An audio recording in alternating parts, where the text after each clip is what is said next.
السلام علیکم ګران دوستانو، یو ځل بیا راغلی د ننګرهار ولایت سارک ولسوالۍ ته چې دلته موږ د سا کار یې ډېر وخت مخکې شروع کړی وی چې دغه ځای کې یو څه غټه تیږه درلودله، نو دې لپاره د سا کوم کارونه چې دا په لاس باندې و چې 22 متره دا سا په لاس باندې وهل سوی ده او دې وروسته به انشاءالله تعالی چې برمه به په دروي او له هغه وروسته به برمې کار شروع کړي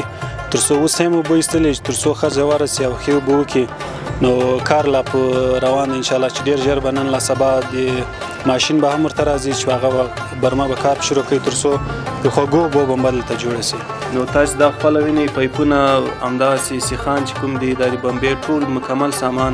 اماده ده چې فقط ماشین راسي او نور کار پرې شروع کړي انشاءالله تعالی چې ډېر ژر به د خلکو استفادې ته وسپاري.